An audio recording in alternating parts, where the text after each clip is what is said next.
Почитувани, добар ден, ги следите вестите на Канал 8. Се појави спор меѓу водостопанската подружница Брегалница и земјоделците од селата Горни и Долни Подлог поради намерата да се користи вода од Кочанска река за наводнување оризови ниви, што годинава не влегоа во планот за наводнување. Оризопроизводителите се жалат дека годинава воопшто нема да се сее ориз во атарот на двете села, а од водостопанство вела дека водата не е исправна за наводнување. Градежна машина прекопа канал покрај оризовите ниви во атарот на селата Горни и Долни Подлог со намера да се обезбеди вода за наводнување од коритото на Кочанска река. Надлежните од водостопанската подружница излегоа на терен, откако добиле дојава дека некој има намера да сее ориз на површини што оваа година не влегле во планот за наводнување. Нивна оценка е дека се работи за неовластено копање на каналот, односно непочитување на претходно усвоениот изменет план со кој се редуцираа поголем број оризови ниви. На лице место беше направен увид во работите за ископ, со барање тие да престанат за да не се загрозат останатите површини, што веќе се засејани со други земјоделски култури. Моментално се е ископан делот од вадата и е оставено да се зафати бенд во самата река и да вршат неовластено наводнување со ориз. Тука некаде треба да се зафане 30 хектари, од кои веќе дел се посејани со пченка, компир и некои други. Така да со ова ќе се направи на огромна штета на луѓето кои секојдневно доаѓаа кај нас и не праша дали ќе биде под ориз или нема. Ние кажавме дека тие површини се крцки и тие можат слободно да ги сеат нивите. Ова вода што ја гледате и на самите снимки од повеќе од фекалиите кои што се испуштаат во самата река. Атанасов додаде дека редуцирањето на ова поле е поради лошата хидроложка состојба оваа година и недостигот од вода за наводнување. Жителите на Горни и Долни Подлог пак сметаат дека се онеправдани, бидејќи годинава воопшто нема да се сее ориз во атарот на двете села. Па добро, ние не можеме ли 200 литра вода да посееме со истата вода, ќе осееме и Долни Подлог, ќе сееме и тука. Значи, некој си налага волјата. Едини полиња од цела општина кои не се застапени со една бразда ориз. И лани, и полани, ние ги земаме под концесија за ориз да сееме. Што ќе биде тука на овај песок, молите? Ако не е ориз. Натаму, после тоа са па бара, само желто трава никне. Или ориз. Имаме се одводненото со канали. Одводна е реката, одводен канал таму имаме. Така. Значи, нема овоја површина што може да се загрози. Така. Дури, земаме си, пазите сега, не користиме речните потоци, не користиме каналската мрежа. Така. А вие знаете, од оризари до Соколарци и понатаму има сигурно 100-200 црева ставено у канал. Да. Нас ништо не следува. Така. Ништо. Добро, значи вие си взимате сами на своја Значи, земјоделците од Подлог рекоа дека ископот на каналите го прават на сопствен трошок, а нема да користат вода од хидросистемот Брегалница. Прашуваат зошто се изземени од планот за наводнување кога полето во нивниот атар лежи на вода. Од водостопанската подружница пак остануваат на ставот дека ред и дисциплина во почитувањето на годишниот план за наводнување мора да има, за да не се наруши користењето на намалените наводнителни капацитети со кои се располага сезонава. Општина Кочани преотстапи против пожарно возило на соседната локална самоуправа Чешиново-Облешево. Со тоа ќе се помогне во гаснењето пожари, како и во превентивните активности за нивно спречување на територијата на оваа општина. Локалната самоуправа на Чешиново-Облешево доби против пожарно возило што ќе го користи за сопствените потреби. Во рамки на добрата меѓуопштинска соработка го донираше општина Кочани, односно територијалната противпожарна единица. Со оглед на големиот број пожари и интервенции пред се во гасење оган на отворен простор на територијата на соседната општина, возилото ќе помогне во поефикасното справување со огнената стихија. На примопредавањето на возилото присуствуваа градоначалниците од двете општини, а од Кочанската територијална противпожарна единица рекоа дека се работи за модифицирано комбе, што може да одговори на потребите за кои е наменето. там кој што е специјално противпожарно возило. Истото, значи, може да носи 8 пожарникари, односно 8 лица во случај на потреба. Ние од наша страна му вградивме и резервар за вода со носивост од 1000 литри, што може дополнително да го искористат во случај на потреба.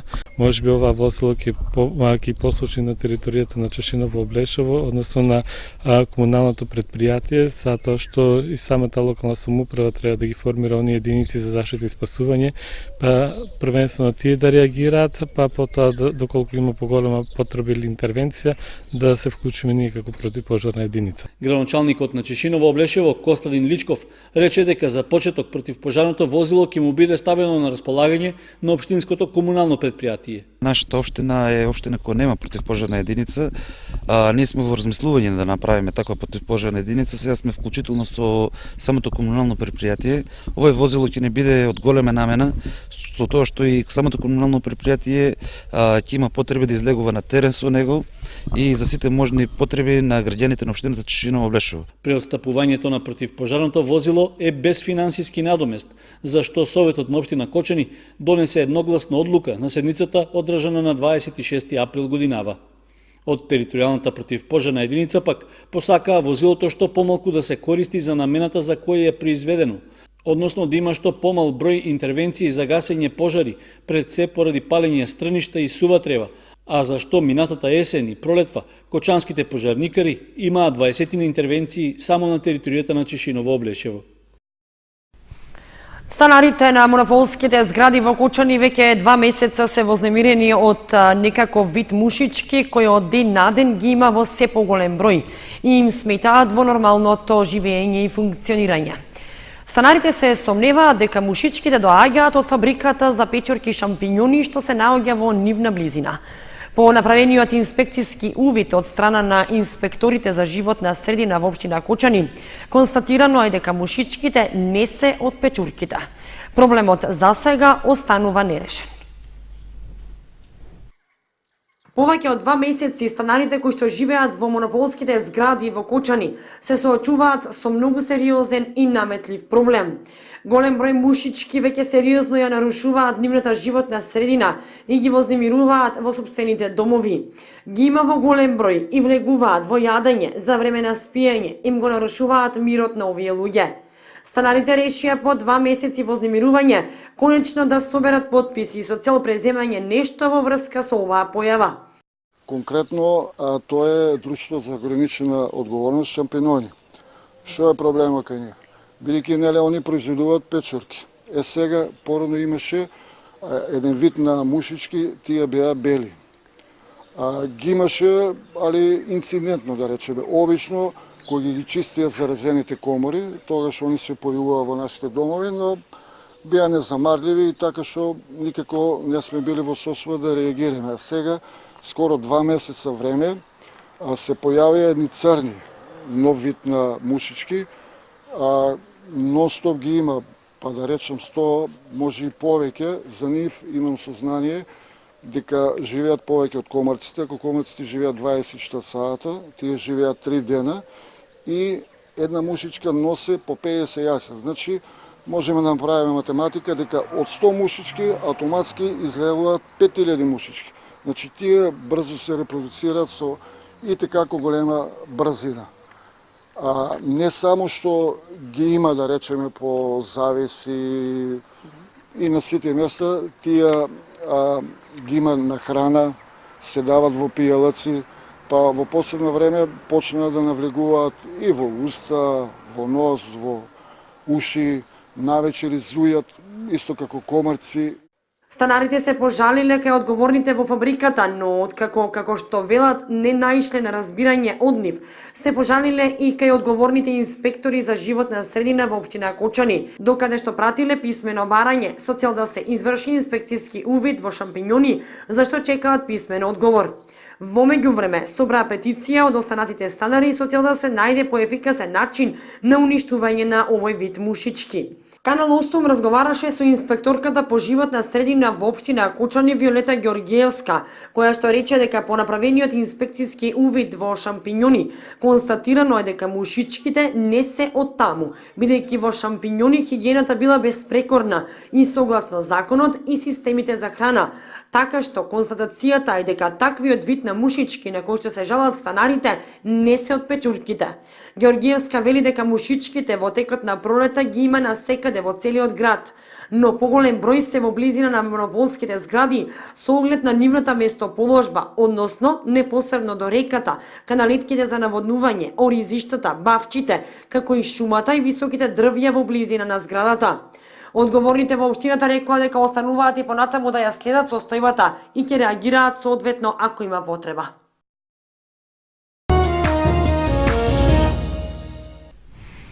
По изработката на идејниот проект за изградба на спомен парк кај селото Рајчани, посветен на македонскиот револуционер Никола Карев, продолжуваат активностите за негова практична реализација.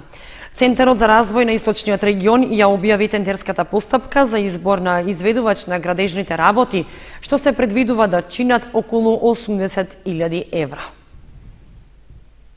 Започна активностите за изградба на спомен обележјето кај местноста Свиланово, посветено на македонскиот револуционер и претседател на Крушевската република Никола Карев. Центарот за развој на Источниот плански регион го објави јавниот повик за прибирање понуди од заинтересираните компании за изведба на градежните работи. Според тендерската документација, трошоците за комплетна реализација на проектот за споменикот изнесуваат над 4.800.000 денари, што се добиени од Бирото за рамномерен регионален развој. Сепак, во јавниот повик е предвидено, доколку се јави разлика во вредноста во однос на утврдените средства, таа да биде исплатена од обезбедените пари во буџетот на општина Кочани, за што одлука донесе Советот на седницата одржана во почетокот на февруари годинава. Со техничката спецификација се определени обврските на фирмата изведувач, односно целата локација од околу 1600 метри квадратни кај постојното спомен обележје во Свиланово треба да се расчисти и да се подготви за поставување на елементите на споменикот, како и придружните елементи. Изготвениот изведбен проект предвидува објектот да символизира амфитеатар, а во негови рамки да се постават така наречени терастон гранитоидни плочи со црвена, жолта и сива боја на вкупна површина од 580 метри квадратни. Исто така ќе се вградат и 450 метри квадратни бехатон плочки за тротоарската површина, за паркинг просторот и за рампата за инвалидни лица. Како дополнителна урбана опрема, треба да се постават десетина самостојни клупи и места за седење на амфитеатралниот дел, а осветлувањето ќе биде со LED светилки, што ќе користат електрична енергија добиена од сончеви колектори. Пријавувањето на заинтересираните компании на јавниот повик за изградба на споменикот е до 26 мај. Изведувачот е должен да ги заврши работите во рок од 3 ефективни месеци, сметано од денот на воведувањето во работа, но не подоцна од 30 октомври оваа година. Зависноста од социјалните мрежи и Фејсбукот беше тема на денешното предавање на полициската станица Кочани, заедно со Ротари клубот Кочани Виница и Црвен крст. На учениците им беше објаснето зошто не треба да бидат зависни од интернетот и како да се заштитат од несакани последици користејќи Фејсбук. Предавање за користењето на социјалните мрежи и зависноста, како и безбедноста од нив, се одржа во Основното училиште Свети Кирил и Методи во Кочани. Организатори се Ротари и Ротаракт клубовите Кочани Виница, полициската станица Кочани и Црвениот крст. На учениците им беше објаснет бонтонот на однесување, бидејќи во последните години работите во многу се променија, односно комуникацијата се извршува преку социјалните мрежи и дигиталниот свет. И таму важи правилото, не го прави на другите она што не сакаш да ти го прават тебе. Пред неколку години, беше културно или да речеш благодарам, да го поздравиш некого и така натаму, меѓутоа работите се многу променија во последните неколку години, така не е веќе комуникацијата денеска се прошири во дигиталниот свет, каде што нашето однесување исто така многу важно. И таму исто така важи максимата, не го прави на другите она што не сакаш да ти го прават и тебе, значи да имаш респект. Впрочем, тоа му е потребно на просечниот припадник на македонското и општество, и да побарам и да покаже почит кон својот и сограѓани. Ние би сакале нешто на ниво на децата од ова возраст, некои одредени твитови да ги прочитаме, да и покажеме дека кога си нервозен, наместо да кликнеш комент, кликни close, само неколку од овие главни поенти, не си ги лајкувај сам статусите, сликите и линковите, никогаш немој психички да си живуваш со другите. Ако си поставил некоја слика или линк на твојот профил, значи дека ти се допаѓа, не мораш и сам да кликнеш, ми се допаѓа. Не го користи интернет да импресионираш некако, ставајќи секакви слики, изгледа доста невкусно излетено, а и се ставате самите во опасност. Потоа користи правопис и литературен јазик, кирилица по можност. Фејсбукот е социјална мрежа, тоа не е живот. Целна група на предавањето беа учениците од 5 оделенија, а вакви предавања ќе се организираат и во другите кочански училишта, како и во училиштата во соседна Виница.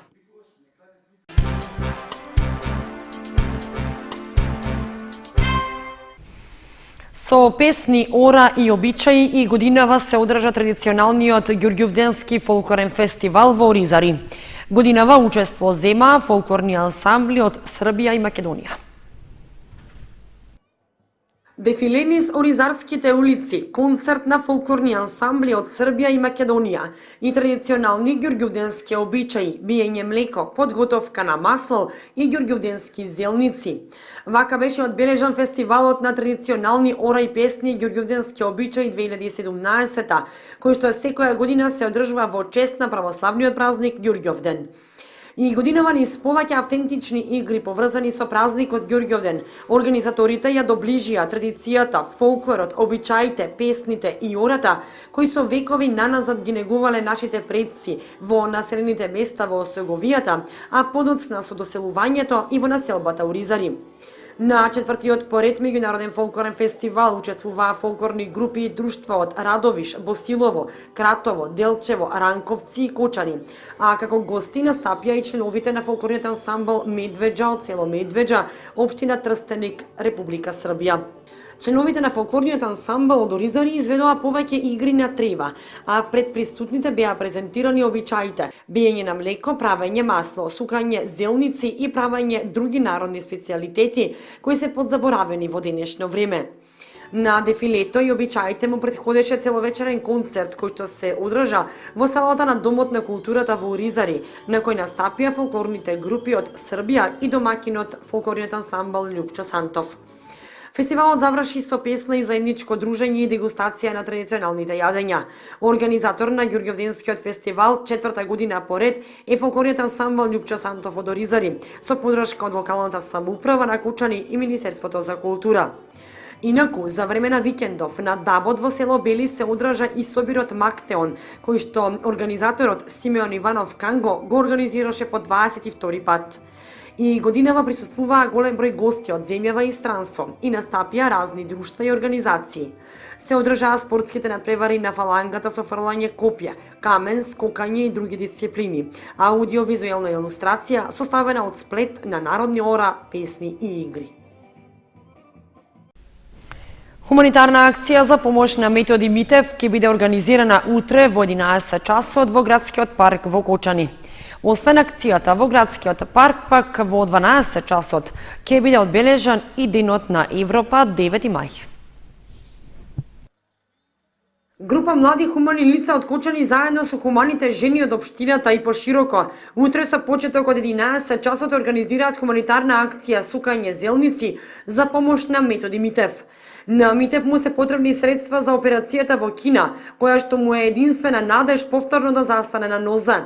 За таа цел се организира и оваа хуманитарна акција, а хуманите жени од Кочани, Оризари, Горни и Долни Подлог и од други места ќе сукаат зелници и други баници и боденици, што ќе се продаваат на штандови со цел да се соберат средства за Митев. Исто така, освен хуманитарната акција за помош на Митев, утре со почеток од 12 часот на летната сцена при Центарот за култура Бели Мугри во Кочани, општина Кочани со подршка од EU-инфо.та организира одбележување на 9 мај Денот на Европа. Доколку временските услови не дозволуваат, активностите ќе се одржат внатре во Центарот за култура Бели Мугри.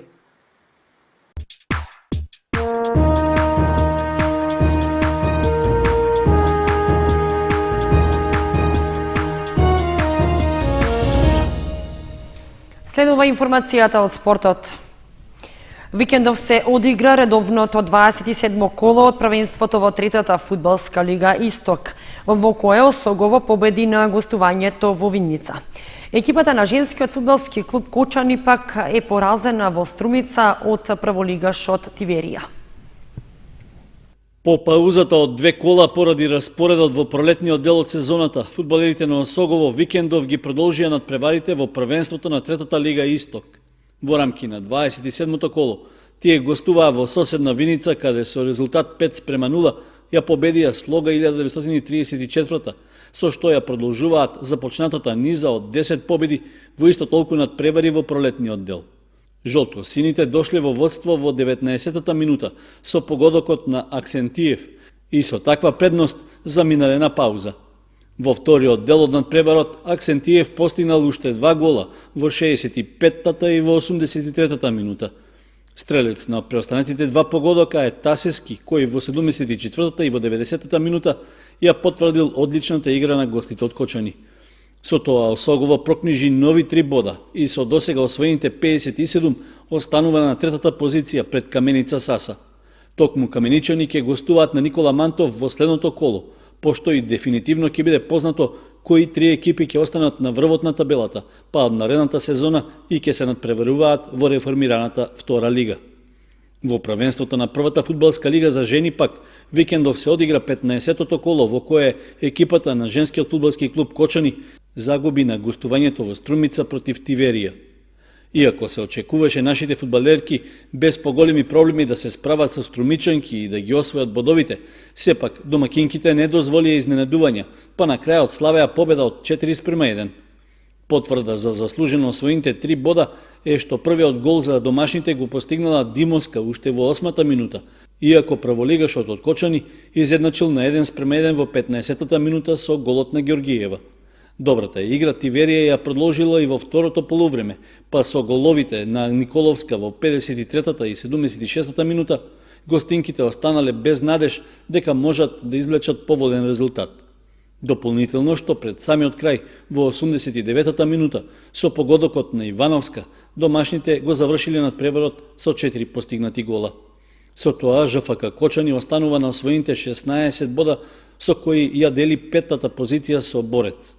Во следното коло на домашен терен, нашите фудбалерки ја пречекуваат екипата на Топ Гол.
Почитувани, тоа беше се што ви подготвивме за ова понеделничко издание на вестите на Канал 8.